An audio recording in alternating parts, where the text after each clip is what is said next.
I remember it well, January the 4th, 1986. It was a Saturday and a miserable afternoon as I drove in to collect my girlfriend from Dublin's inner city.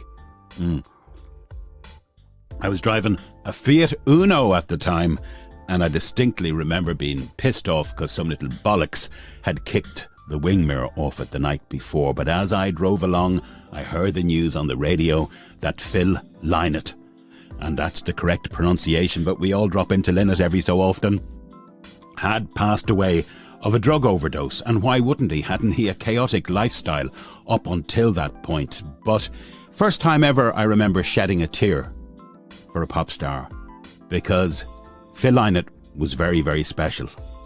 First time ever I had that tear. And of course George Michael, but that was a mental breakdown and another story.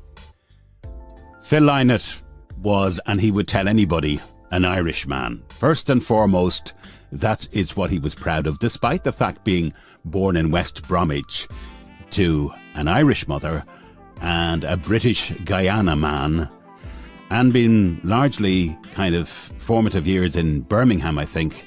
He was an Irishman, and at one point I can tell you, I think he was the only black Irishman in Ireland. And he moved over to Ireland and he grew up around the area of Crumlin. But what, of course, we all remember him for is the legs 11, leather trousers, afroed, handsome, exotic rock star that he became. And it was an amazing time to grow up in Ireland in the 70s and 80s. The 70s, any teenager will tell you that Thin Lizzy held a special place in their heart, because it was the first time Ireland had really broke into the pop charts. Sure, we had a little dalliance with Horse Lips, but that was kind of with respect. It was bog rock, and it was different, but it wasn't quite pop rock. Commercial, the whole package. That's what we were talking about when we talked to Thin Lizzy. Phil Lynott, Scott Gorham, exotic again, Californian, I think, lanky, long hair. I think his father was a multimillionaire as well, but he decided to be in a rock band and still gigs to this day. And of course, Brian Robertson, Scottish hard man, and the swagger that he had, and lead guitar, the poise, all the poses. Brilliant. And of course, the underrated Brian Downey on drums. Absolutely a law unto himself. You only have to listen to the likes of The Bad Reputation to realise that that guy should have had a better reputation in the music world, because he was a superb drummer.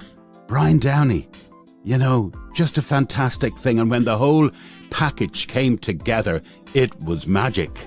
It really was. He said he was an Irishman, but first and foremost I would contend that because he was a poet. Phil Lynott was a poet.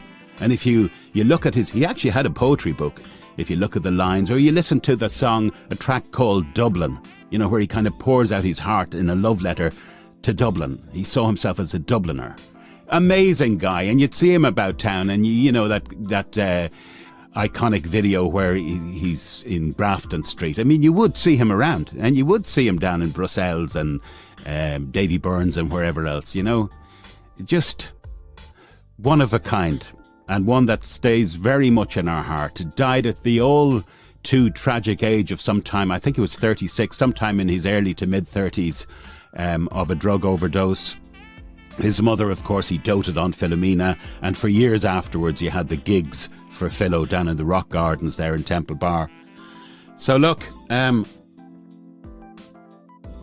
could go on all night, because if you're Irish you knew exactly who Phil Lynott was.